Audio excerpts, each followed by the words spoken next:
Cops arrest black woman for no reason. Then she shows her FBI badge. The storm clouds that loomed over Chicago that afternoon were nothing compared to the tempest about to tear through the city's police force. In a single moment, a routine traffic stop gone wrong, lives would twist, loyalties would fracture, and corruption would be dragged, screaming, into the light. A young black woman, calm and self-assured, found herself handcuffed on the sidewalk without reason. What the arresting officers didn't know was that behind her quiet gaze lay a secret that could bring the entire precinct to its knees. She was an FBI agent. The ripples of that revelation would soon become a tidal wave of reckoning. Nicole Harris was born on the south side of Chicago, where sirens often filled the night air like a broken lullaby. Her parents, Ray and Donna Harris, worked hard to keep food on the table. Ray was an electrician at a local factory. Donna was a schoolteacher who instilled an unshakable sense of ambition in her children. They lived in a modest two-bedroom apartment just a few blocks from Washington Park. The area, while vibrant in cultural heritage, battled poverty, gang violence, and strained relationships with the police. For Nicole, growing up in that environment was both a challenge and an inspiration. When she was only 8, she witnessed a brutal altercation outside her bedroom window. A teenage boy, no older than 17, was slammed against the hood of a squad car by officers twice his size. She never discovered what triggered that force, but the haunting image etched itself permanently into her memory. Nicole watched as the boy screamed for his mother while bystanders shouted at the police to stop. Instead of feeling helpless, Nicole felt something else that day, an ember of defiance against injustice. She had always been a clever child, curious about how things worked, especially human systems. After that night, she vowed to be part of the system that would protect people like that boy, people who had nowhere else to turn, who felt powerless. Throughout school, Nicole excelled academically. She had laser-focused goals: criminal justice, law enforcement, forensics, anything that would enable her to understand crime and law from the inside. Her mother supported her every step of the way, seeing Nicole's fierce passion for justice as a reflection of their family's resilience. But her father worried about the dangers. Policing is a tough job, he would say. Being a young black woman in that world is even tougher. Nicole, however, was unrelenting. She applied for every relevant internship she could find. She studied late into the night. By the time high school ended, she was valedictorian. She went on to major in criminology at the University of Illinois at Chicago UIC. There, she became fascinated by the role federal agencies played in investigating civil rights violations and organized crime. The Federal Bureau of Investigation, headquartered at the J. Edgar Hoover Building in Washington, D.C., captured her imagination. She read everything she could find about famous FBI cases, from counterterrorism operations to civil rights probes. Eventually, her impeccable grades and glowing recommendations led her to an internship with the FBI's Chicago field office. The environment was rigorous, disciplined, and sometimes daunting, but she thrived. Nicole took to the FBI's internal culture like a fish to water. She learned negotiation tactics, investigative techniques, and the agency's guiding principles: fidelity, bravery, integrity. Those words weren't just a motto. For her, they became a personal doctrine. After graduation, she underwent the FBI's notoriously challenging application process interviews, polygraph tests, background checks, physical fitness standards. Many doubted whether she could succeed so young, so quickly, but Nicole's unwavering determination and flawless record spoke louder than any naysayer's assumptions. On the day she received her acceptance letter into Quantico, she cried tears of gratitude. It felt like crossing an invisible threshold, from that 8-year-old girl staring out the window at a horrifying scene to the woman standing on the brink of a career that could help right those wrongs. She headed to Virginia for training, immersing herself in firearms proficiency, defensive tactics, legal issues, intelligence analysis. The instructors pushed her to her limits, physically and mentally. While some recruits faltered, Nicole's clarity of purpose kept her afloat. When she finally graduated from the FBI Academy, it was the proudest moment of her life. Her mother traveled to Quantico to see her daughter receive the badge. Nicole's father, a quieter man, put his arm around her and whispered, "You've made us proud, baby girl. Always remember why you started this journey." Now a special agent, Nicole found herself assigned back home to the Chicago field office on West Roosevelt Road. She considered the appointment both a blessing and a heavy responsibility. She knew how complicated the relationship between the Chicago Police Department (CPD) and local communities could be, but she also believed in the potential for collaboration and reform. She wanted to be a bridge, someone who understood the struggles of the neighborhoods and the demands of law enforcement. No matter how intense the workload became, Nicole's sense of mission remained unwavering. She was determined to bring justice where it was needed most, focusing on community outreach and federal investigations into violent crimes that plagued neighborhoods just like the one she grew up in. She was no stranger to the reality of being a black woman in a predominantly white, male field. She faced her share of skeptical glances and microaggressions, but she wore her badge with pride. In every room she stepped into, she carried her upbringing, her experiences, and her relentless commitment to fairness. In this city of grit and hope, Nicole believed that change was possible. She never guessed that her commitment would soon be tested in the most personal way possible on a sun-scorched street where a pair of overzealous cops would attempt to arrest her without cause. Chicago was a city of contrasts.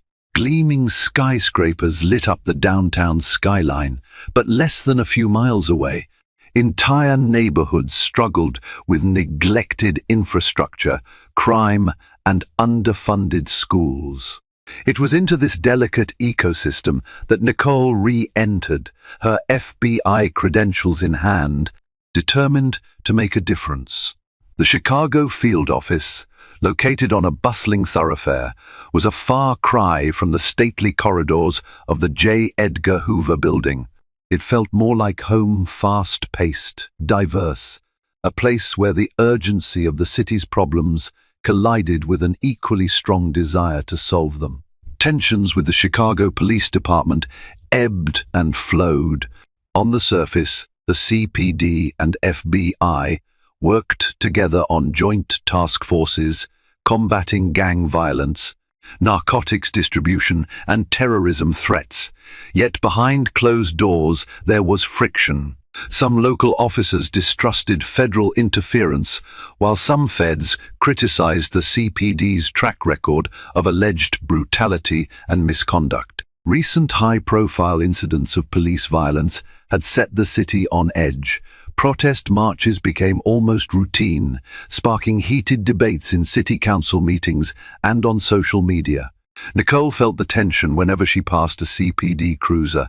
At times, the officers waved politely, but more often she could sense the unspoken question in their eyes. Which side are you on? To Nicole, there was only one side: justice. But she also knew the world wasn't that simple. She often visited the neighborhoods where she grew up, encouraging residents to share concerns about law enforcement. Some folks saw her FBI jacket and refused to speak, believing federal agents were just an extension of an oppressive system. Others opened up, relieved to see a familiar face in a position of power. She gathered stories of corruption, but she also learned of good cops working tirelessly to protect their communities. Everywhere she turned, there were contradictions, complexities, and struggles, and a city weighed down by a history it couldn't easily shake off. Her supervisors at the FBI recognized her unique perspective. She was frequently assigned to community outreach, bridging gaps between federal agents and local leaders. Nicole believed she was making progress. People were calling in tips more frequently. Trust in the agency was growing.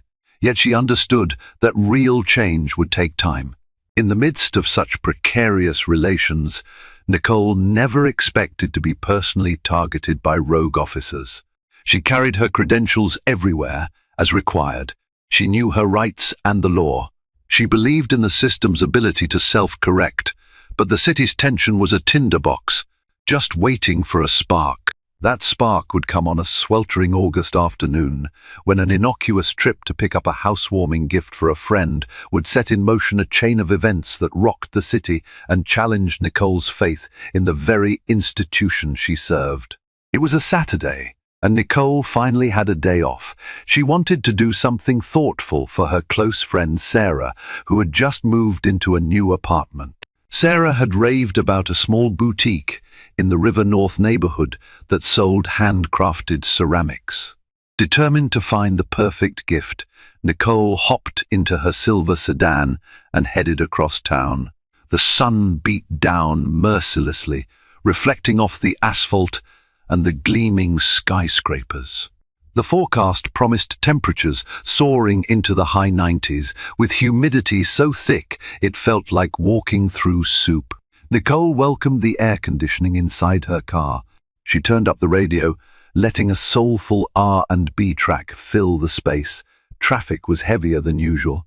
Tourists crowded the sidewalks to explore Chicago's famed architecture and restaurants. As Nicole inched forward in congested lanes, she tried to relax, reminding herself this was her day to unwind, to focus on something besides investigations and paperwork. She briefly glanced at her phone, resting in the center console. No urgent messages. Just the way she wanted it.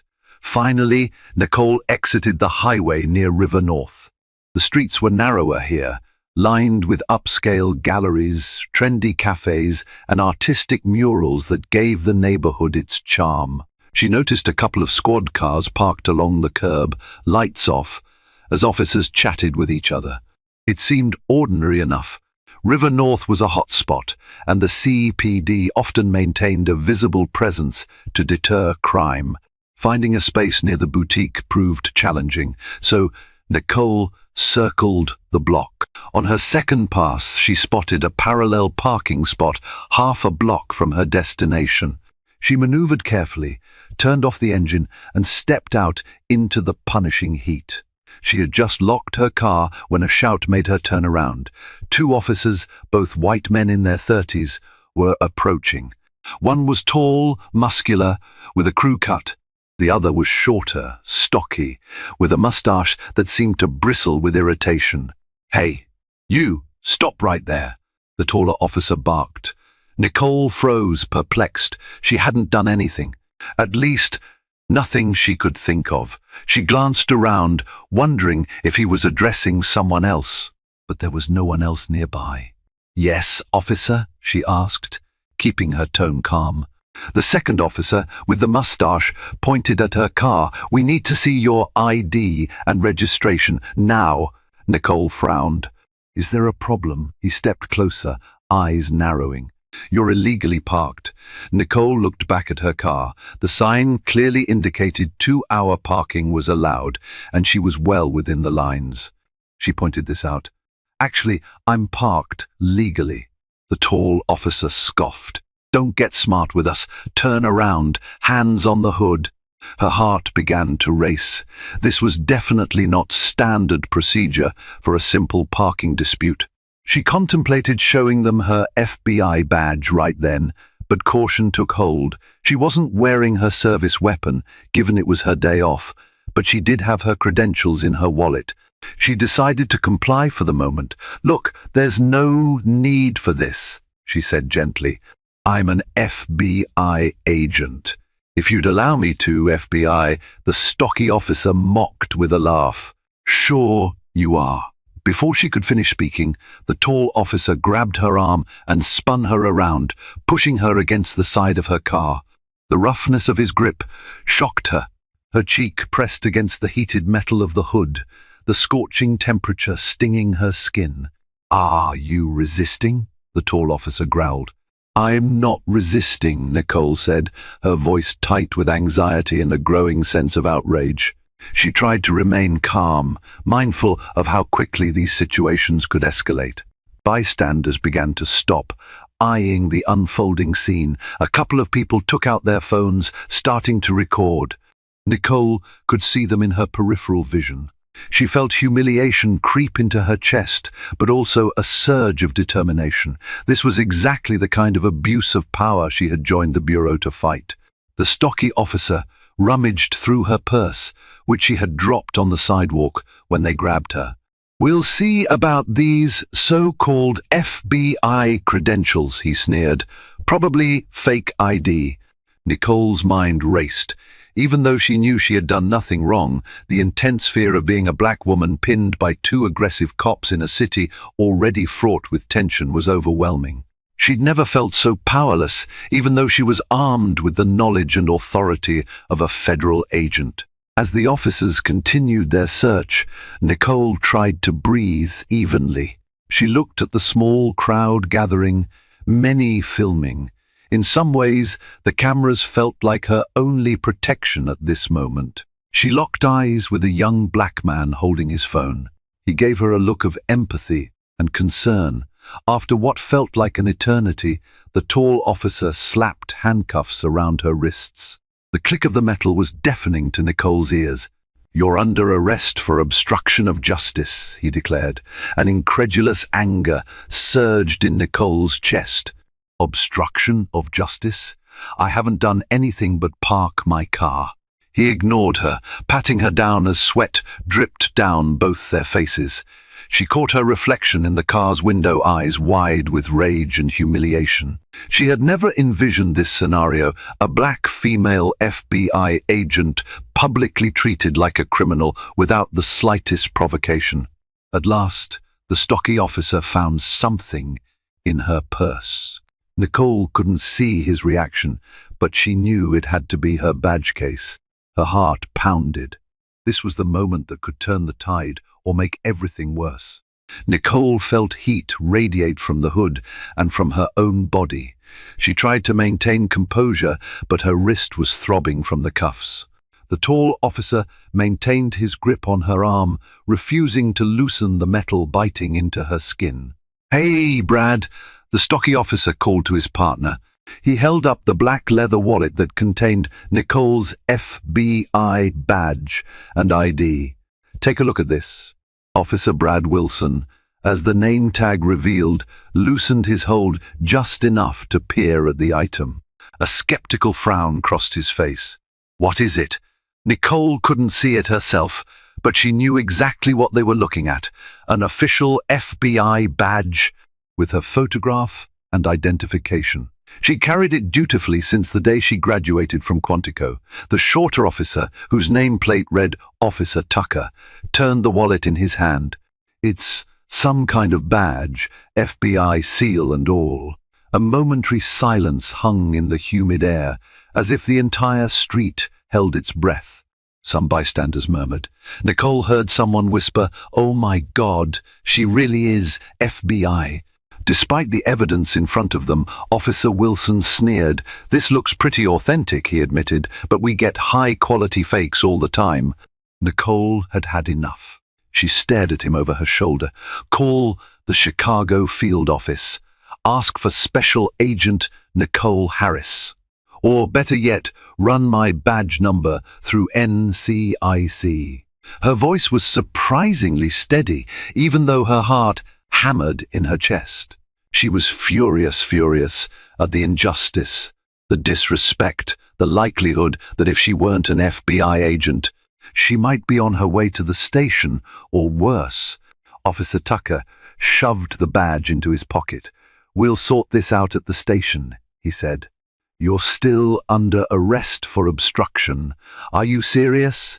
Nicole asked, her voice rising. "You have my credentials right there." He shot her a hostile glare.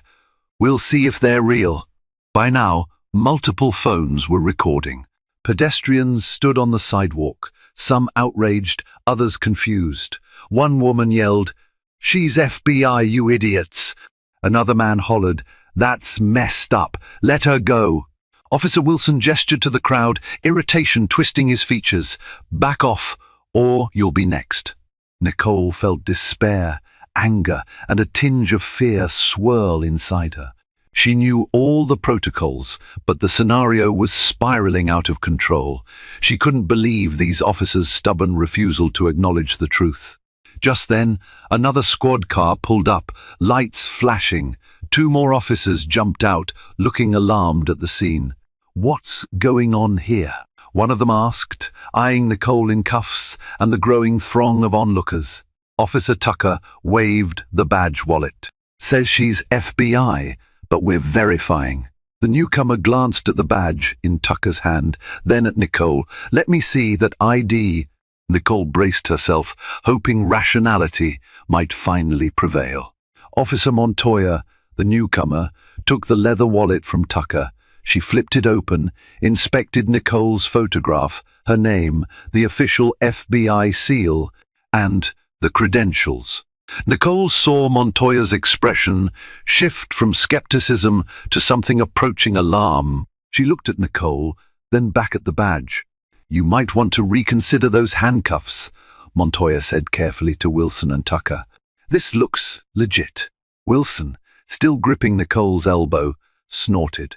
"We can't be sure yet." Montoya lifted her radio.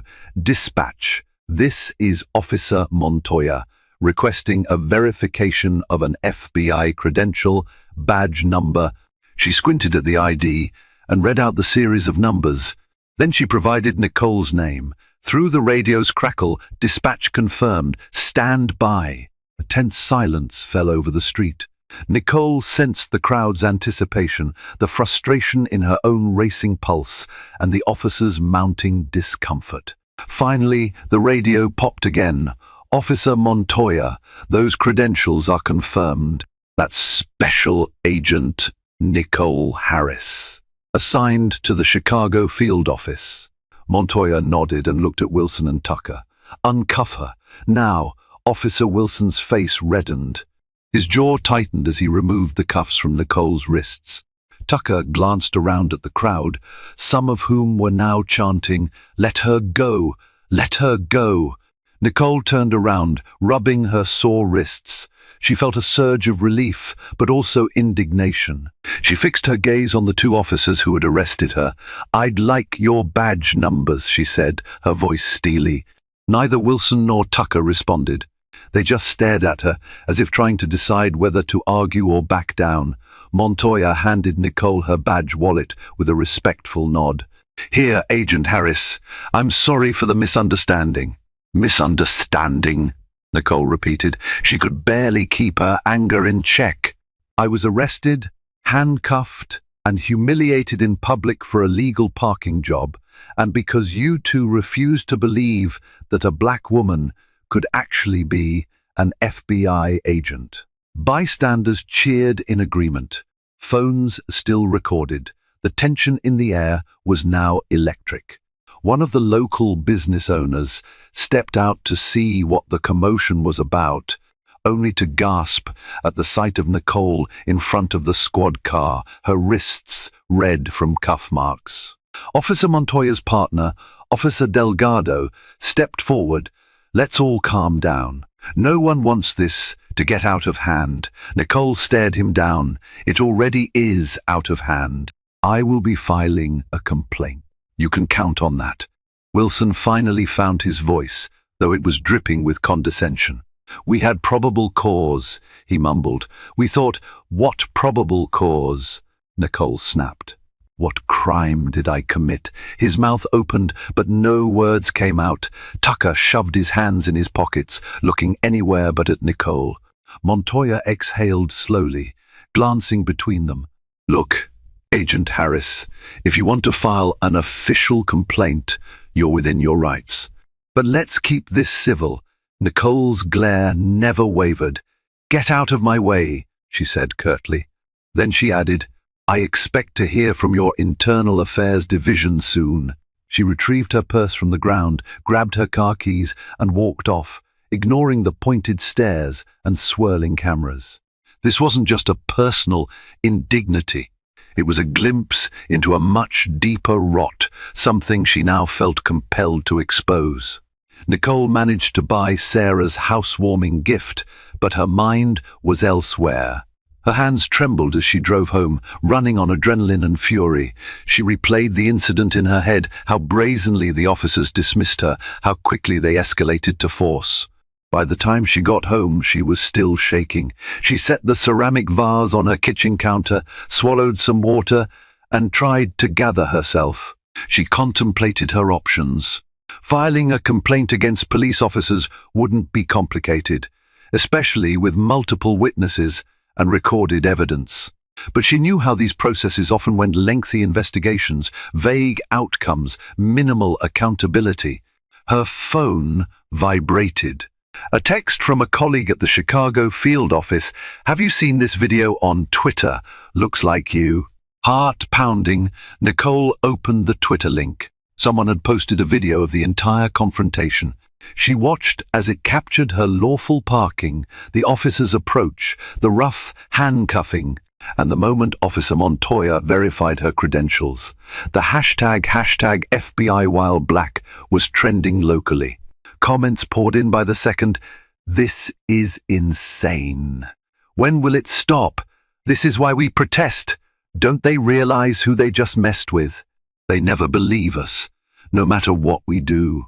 The footage had already garnered thousands of views and retweets. Nicole let out a slow, trembling breath. She was no stranger to the power of viral videos in the national conversation on policing. People got outraged for a few days, sometimes took to the streets in protest, but rarely did meaningful reforms come swiftly. As she scrolled through the comments, she saw a direct message request from a local journalist, Megan Albright, who worked at the Chicago Tribune. The message read, "Agent Harris, I'd love to speak with you about your experience. I believe the public needs to hear your story." Nicole stared at the message. She had to be careful. FBI policy restricted unauthorized media engagement. Normally, all press interactions needed to go through the Bureau's Public Affairs Office. If she gave a statement to the press, especially one that cast the CPD in a harsh light, there could be repercussions for her career. On the other hand, the video was already out there, and the public was demanding answers. She sank onto her living room couch, still wearing the same outfit in which she'd been handcuffed hours earlier. Her phone lit up again this time, her supervisor's number. Nicole steeled herself, knowing what conversation was coming. "Nicole, it's Jeff," said the firm yet concerned voice on the other end. "I just saw the video. Are you okay?" "Yeah," she sighed, leaning her head back, eyes closed. "I'm fine, angry, but fine." Jeff cleared his throat. "We need you to come in Monday morning to discuss this.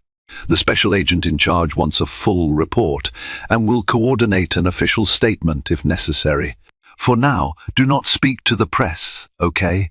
Nicole recognized the subtext. The Bureau was walking a tightrope. The last thing they wanted was a high-profile feud with the CPD, but ignoring a blatant civil rights violation against one of their own was unthinkable. She ended the call, feeling both grateful and uneasy.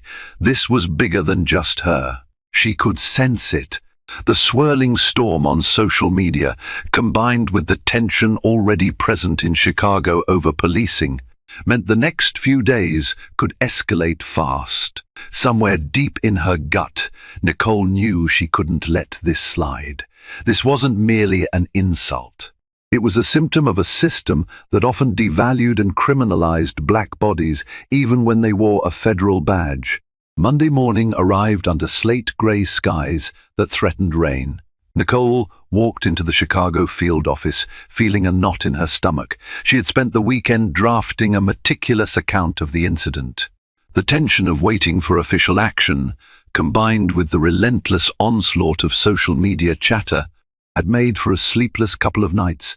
Her supervisor, Jeff Wallace, was waiting in the conference room, alongside the Assistant Special Agent in charge ASAC, Linda Baker, and two representatives from the Bureau's Office of Professional Responsibility, OPR. They greeted Nicole gravely, offering her a seat.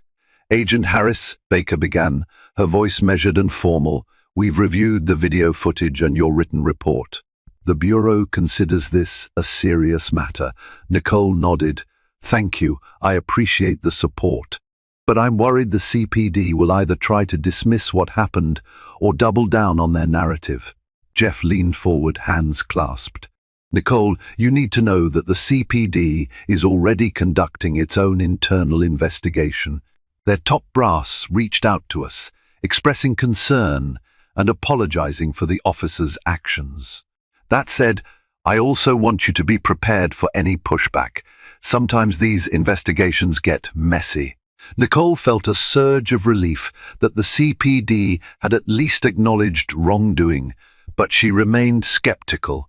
She'd seen too many cases of apologies that later morphed into spin campaigns. An OPR representative, a stiff-looking man with a thin mustache, spoke next. "We would like to request an official statement from you, Agent Harris, and we will coordinate with our public affairs team before any media interactions. The last thing we need is a public relations fiasco. We want the truth out there, but we also need to maintain collaborative relationships with the local police." Her lips tightened. "I understand. But I also want to make sure there's accountability. This isn't just about me, it's about a pattern of behavior that affects so many."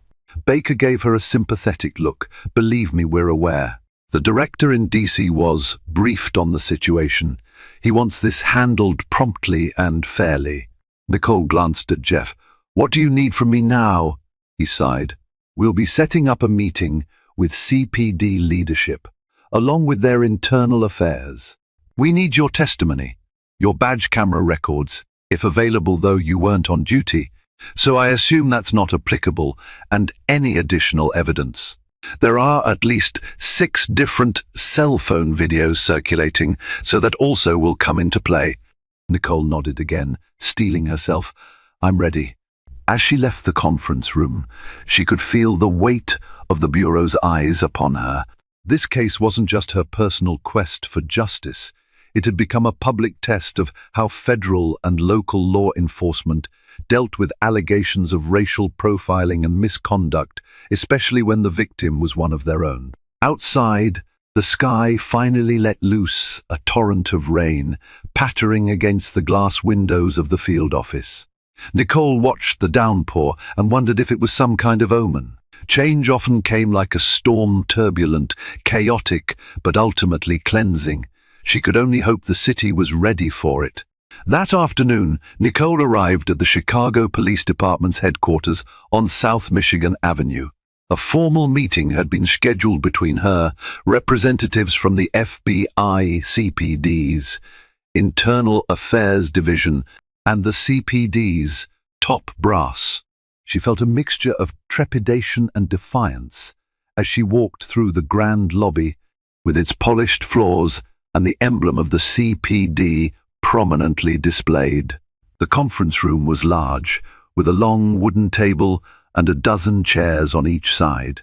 On one wall hung portraits of past police commissioners, a silent reminder of the department's storied and often controversial history. Nicole found a seat alongside Jeff and OPR counsel.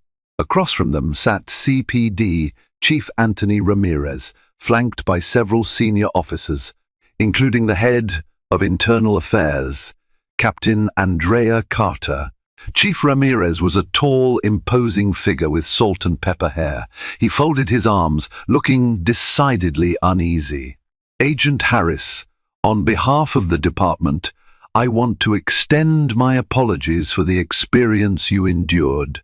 The officers involved, Wilson and Tucker, have been placed on desk duty pending the outcome of our investigation." Nicole studied the faces around the table. Some appeared genuinely remorseful. Others wore expressions of guarded defensiveness. "Thank you for the apology, Chief Ramirez," she said calmly. "But words alone won't solve the deeper issue at hand." Captain Carter cleared her throat. "We understand. That's why we've launched an internal review. We'll be looking at body cam footage, eyewitness statements, and any other relevant material. The fact you're an FBI agent doesn't exempt our officers from accountability, but we want to ensure a fair, impartial process." Jeff chimed in. "We also expect full cooperation from your side." This incident has drawn significant public attention. The Bureau is prepared to stand behind Agent Harris in seeking justice. Nicole noticed subtle shifts in posture among the CPD brass, stiffening shoulders, pursed lips. It was clear some of them resented federal involvement in what they saw as a local matter. Chief Ramirez spoke again. "While we respect the FBI's position, we must handle this through our established protocols. If you have any evidence to bring forward, please do so through the official channels. Our aim is the truth." Nicole leaned forward, her voice resolute. "The truth is that your officers racially profiled me, used excessive force, and humiliated me in public. If it weren't for the video footage, who knows how they might have spun the story." Silence gripped the room. Captain Carter finally nodded. "Understood. We take allegations of racial profiling seriously, Agent Harris. You have my assurance that the investigation will be thorough." As the meeting drew to a close, Nicole handed over a copy of her written statement. Outside the room, Jeff gave her a supportive pat on the shoulder. "You did great," he murmured. Nicole exhaled, feeling both defiant and oddly drained. A sense of unreality clung to her. This was her life now, caught between two powerful institutions, demanding accountability for a wrong that should never have happened. She left headquarters with the awareness that a battle line had been drawn. Whether the CPD would stand by their pledge of a fair process remained to be seen. Within days, local news outlets latched onto the story of the FBI agent wrongly arrested by CPD. Segments ran on evening broadcasts, featuring snippets of the viral videos and interviews with eyewitnesses. Megan Albright from the Chicago Tribune wrote an in-depth article referencing the city's tumultuous history with law enforcement misconduct. Calls began flooding the CPD's public affairs hotline. Community leaders demanded an explanation and swift disciplinary action. Civil rights groups, including the local chapter of the ACLU, issued statements condemning racial profiling. Politicians weighed in, some using the incident to bolster calls for reform, others cautioning the public not to rush to judgment. Nicole found herself in the eye of the media storm. She fielded call after call, some from well-meaning reporters looking for her perspective, others from people who just wanted a sensational scoop. Per the FBI's guidance, she refrained from going on camera or granting interviews, but she couldn't avoid the swirl of public attention. Everywhere she went, people recognized her. One morning, her mother called, her voice laced with worry. "Baby, I saw you on TV last night, some news report about what those police did. Are you all right?" Nicole sighed into the phone. "I'm okay, Mom. Just dealing with a lot of stress. It'll blow over eventually." But Donna Harris wasn't so sure. "I know you're strong, Nicole, but be careful. People can get ugly about these things." She felt a surge of gratitude for her mother's concern, but also a stab of guilt for putting her parents through this emotional turmoil. She assured her mother she'd be cautious, even as she recognized the fight for justice was far from over. Meanwhile, a groundswell of public opinion was forming in Nicole's favor. Protesters marched outside the CPD headquarters, demanding accountability not just for the two officers who arrested her, but for the entire department's culture. Signs read, "If they do this to an FBI agent, imagine the rest of us, and racial profiling is a crime." Amid the uproar, the CPD scrambled to manage its image. Press conferences were held, where a visibly tense Chief Ramirez reiterated that the department was conducting a thorough investigation. Captain Carter assured reporters that they would leave no stone unturned. Yet the public wanted immediate consequences, and justice felt agonizingly slow. Nicole's FBI colleagues offered a mix of support and caution. Some rallied around her, encouraging her to stand strong. Others seemed worried that her involvement in such a high-profile dispute could jeopardize interagency cooperation. Jeff, her supervisor, took every opportunity to remind her not to speak out of turn. In her quieter moments, Nicole wrestled with conflicting emotions. She was furious at the officers who had treated her like a criminal. She was disillusioned with a system that had so quickly turned on one of its own. Yet she also believed in justice, in due process, and in the possibility of real change. On a Wednesday evening, she found herself scrolling through countless social media posts, some supportive, some vitriolic. One message caught her eye, a private note from a CPD officer she didn't know. It read, "Agent Harris, I'm deeply sorry about what happened to you. Some of us in the department are disgusted by Wilson and Tucker's actions. I hope you won't lose faith in all of us." Nicole felt tears prick her eyes. She replied with a thank you, recognizing that not everyone within the CPD was her enemy. The problem was bigger than just two rogue cops. It was an ingrained culture that allowed this kind of abuse to happen so routinely. As the days turned into weeks, the media frenzy showed no signs of abating. Even national outlets began picking up the story, linking it to broader debates about policing in America. Nicole realized she had become something of a symbol, a black woman standing at the intersection of federal law enforcement and the fight against systemic racism. It was a responsibility she never asked for, but she refused to shy away from it. Instead, she used the momentum to push for broader conversations, quietly urging the FBI's leadership to back meaningful reforms. If the spotlight was on her, she reasoned she might as well use that light to expose deeper truths. Behind the scenes, Officer Wilson and Officer Tucker found themselves under increasing scrutiny. Both had histories of complaints for excessive force, though none had resulted in official disciplinary action before. Internal Affairs interviewed them repeatedly, comparing their statements to the video evidence. The CPD rank and file was divided. Some officers closed ranks around Wilson and Tucker, claiming they were being unfairly demonized. Others quietly acknowledged that the duo was known for their aggressive tactics, particularly in communities of color. The question now was whether the department would finally hold them accountable or find a way to excuse their actions once again. Meanwhile, Nicole's OPR liaison informed her that a new piece of evidence had surfaced: internal messages from Wilson and Tucker's patrol car computer. A whistleblower within the CPD had leaked logs showing derogatory language used by Tucker earlier that day. Phrases like "gotta watch these people" and "she's probably on welfare" had been typed shortly before they approached Nicole. When Nicole read the logs, her stomach turned. The blatant racism was undeniable. This wasn't a simple misunderstanding, it was a willful act of prejudice.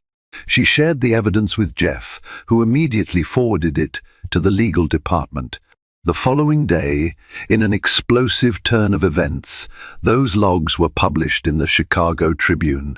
The uproar was immediate and intense, sparking another wave of protests and condemnation.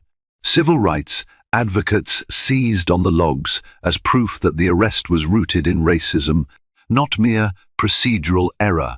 At the same time, Nicole received an email from the FBI's Civil Rights Division in Washington. They wanted to open a federal investigation into the arrest, citing possible civil rights violations. For Nicole, this was a bittersweet development. Part of her was relieved that high-level attention might force real accountability.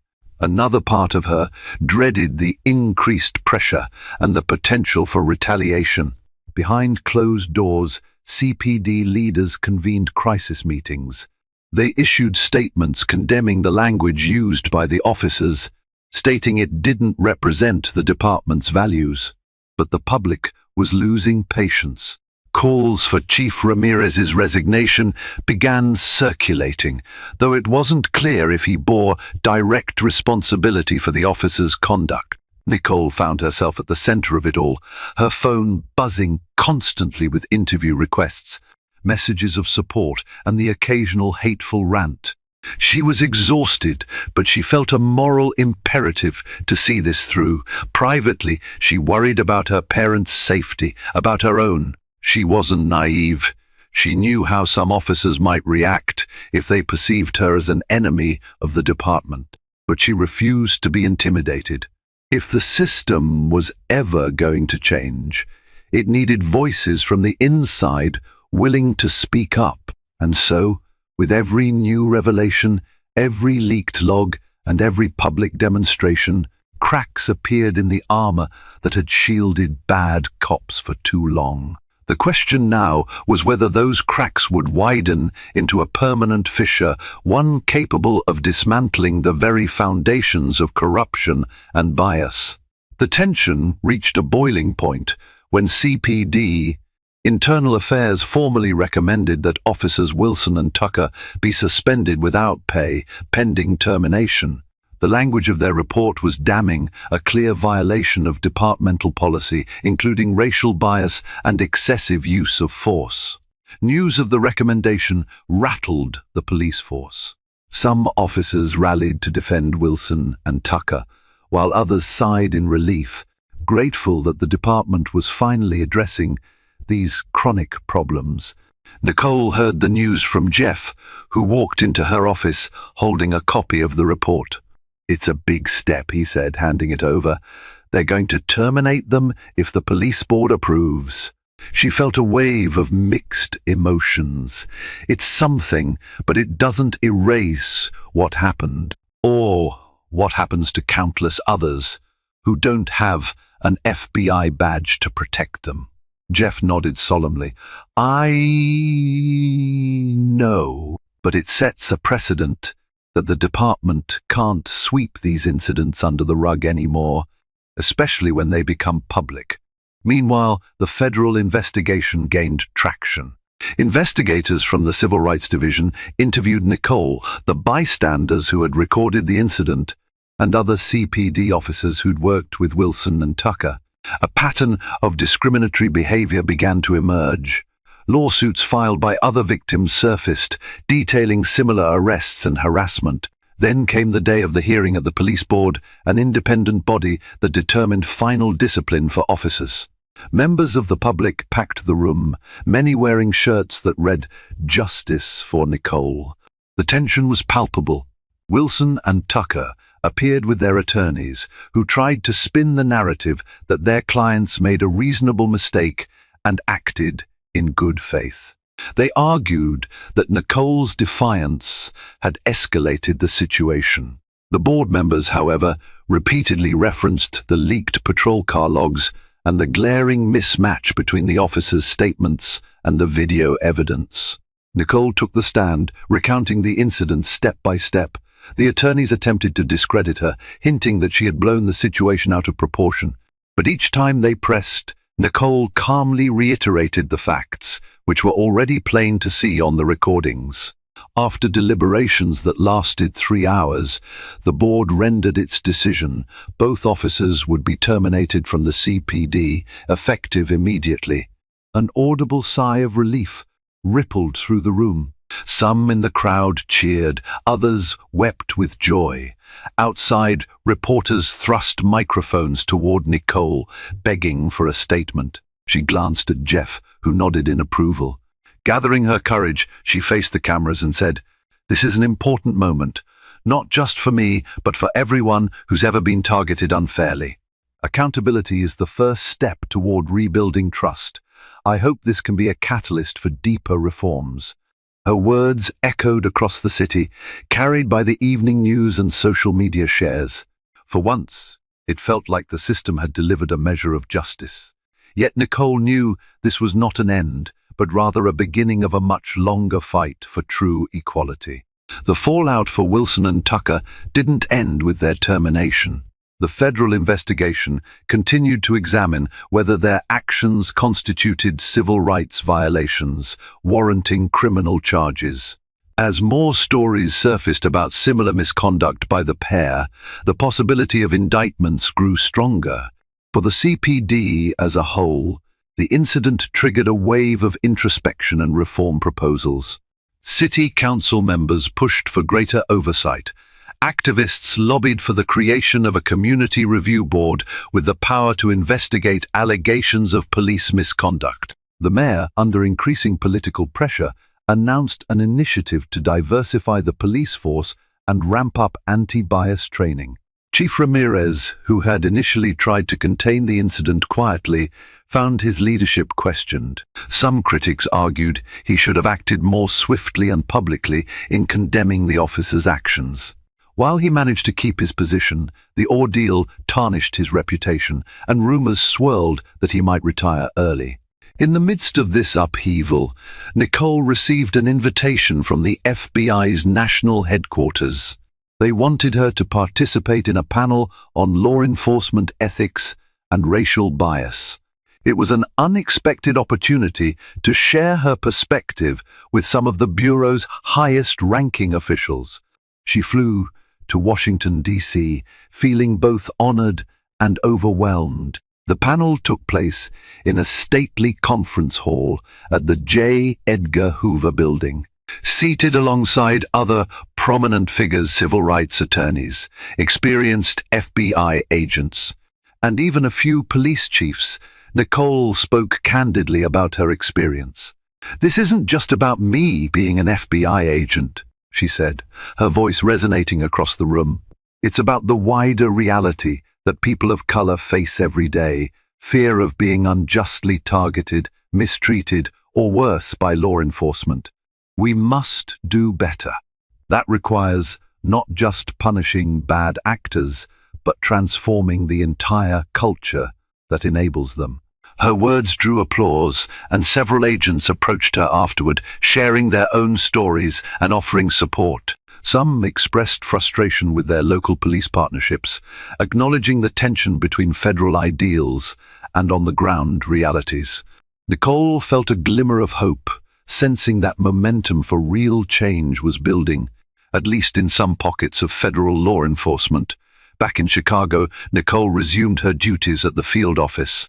There was a newfound respect from colleagues who saw her not just as an agent, but as a symbol of courage and integrity.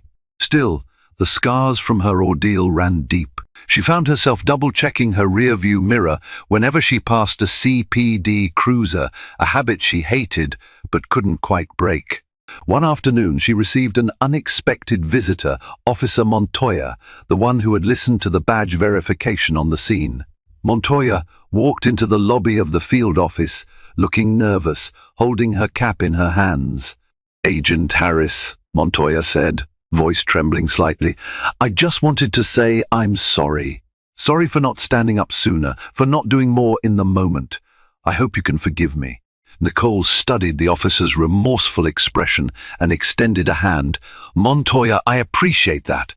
I don't hold grudges against people trying to do the right thing. We all need to be braver when we see wrongdoing." The two shook hands, an unspoken acknowledgement passing between them. Real change demands personal courage, even when it means challenging colleagues or superiors. And so, while the city still faced daunting challenges, deep-rooted corruption, racial divides, and civic unrest, there were signs of progress. Honest conversations were happening in precincts, in community meetings, and in the corridors of power. A sense of possibility took root, fragile but real. Nicole found herself inspired by that possibility. Even after facing humiliation and doubt, she was determined to remain in Chicago, to continue her work with the Bureau, and to help steer law enforcement toward a more just and humane future. It wouldn't be easy, but she'd learned that real progress rarely is. For every arrogant cop like Wilson, there was a Montoya, or a Delgado, or a Carter. ready to be part of the solution if only they could muster the courage. As the dust finally began to settle, a new path opened up for Nicole, one where she could use her experience to push for meaningful change, not just in Chicago, but throughout the country. Her courage in standing up against injustice had sparked a conversation larger than any single precinct or department could contain. People began to believe that even the most rigid institutions can be reshaped when enough voices speak out for what's right. Now, we need your voice too. Keep the momentum going by sharing this story. Spread the word to friends, family, and neighbors. Let them see what happens when one person decides to fight back against a broken system.